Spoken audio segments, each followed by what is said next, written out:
저축하기로 생각하셨다면 이것부터 설정하셔야 됩니다. 안녕하세요, 자산관리 이대표입니다. 오늘은 저축을 시작하셨을 때 무조건 설정하셔야 되는 이것에 대해서 설명을 드리도록 하겠습니다. 이것은 바로 내가 저축을 하는 목적입니다. 자, 우리가 저축하는 사람들이 되게 다양하게 있으신데 이 저축을 아무 의미 없이 그냥 돈을 모아야 되니까, 누가 모으라고 하니까 하시는 분들이 꽤 많이 있으시거든요. 그런데 저축이라고 하는 거는 내가 미래에 필요하거나 계획하거나 뭔가 이루고자 하는 목표가 있으실 때 훨씬 더 달성할 가능성이 커집니다. 자, 예를 들어 볼까요?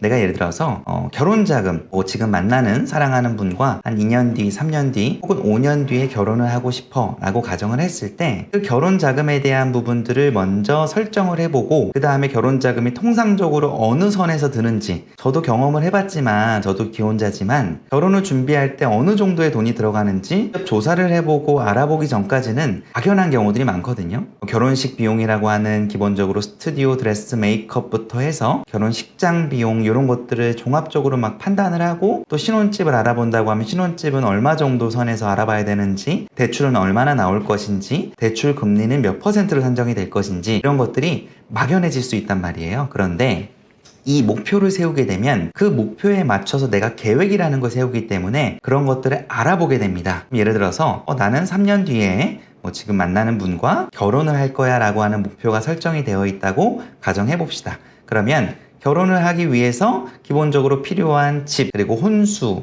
스드메 이런 것들을 하기 위한 목록들, 준비해야 되는 체크리스트들이 쭉 나오겠죠? 그럼 그 체크리스트에 맞춰서 내가 엑셀 파일이든 워드 파일이든 키고 그거에 대해서 조사를 해보는 겁니다.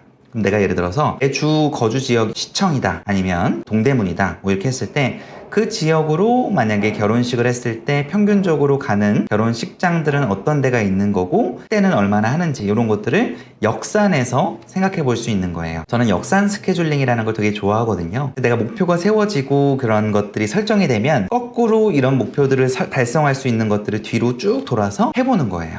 예전에 제가 이제 방식 중에 하나인데, 내가 예를 들어서 삼성전자라고 하는 기업을 가고 싶어, 취업준비생이라고 해볼게요. 그러면 삼성전자를 들어가기 위한 흔히 얘기하는 스펙들이 필요하겠죠?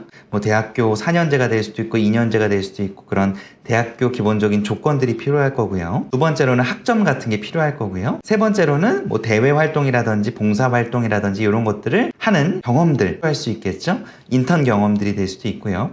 이런 것들을 내 최종적인 목표가 설정이 되면 거꾸로 준비를 해보는 겁니다. 그럼 내가 취업준비생이면 취업준비생 것만 준비를 하면 되지만, 내가 고등학생이면 삼성전자를 가기 위해서 조금 더 우선적으로 준비를 해야 되는 고등학생 때에서부터의 준비 조건들이 필요하겠죠? 중학생이면 내신이라든지 이런 것들을 준비할 수 있는 것들이 있을 거예요. 이런 것들을 설정하시는 게 매우 중요합니다. 아마 중고등학교 때, 이제 학생 때는 이런 것들을 아마 나름대로 많이 세우셨을 것 같아요. 근데 정작 성인이 되고 돈을 벌기 시작하면 의외로 이런 재무 목표에 대한 계획들을 디테일하게 안 세우시는 분들이 많이 있으시더라고요. 자기 재무 목표에 대한 부분들을 구체적으로 꼭 설정해 보시기를 바라겠습니다.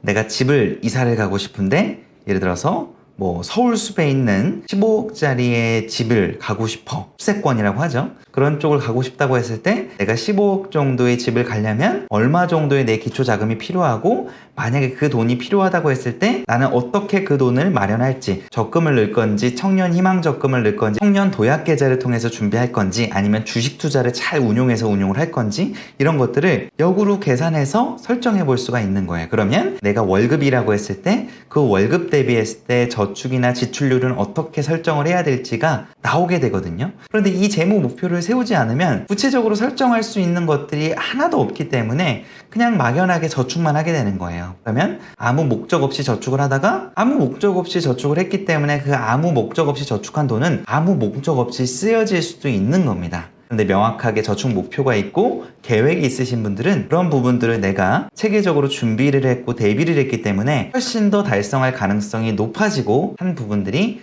분명히 있으실 거라고 생각합니다. 그래서 오늘 돈을 모으기 시작한다라고 했을 때, 저축을 시작한다라고 했을 때 반드시 설정하셔야 되는 재무 목표와 계획들에 대해서 간단하게 살펴봤습니다. 오늘도 제 영상이 도움이 되셨다라고 하면 구독과 좋아요, 알림 설정까지 부탁드리겠습니다. 고맙습니다.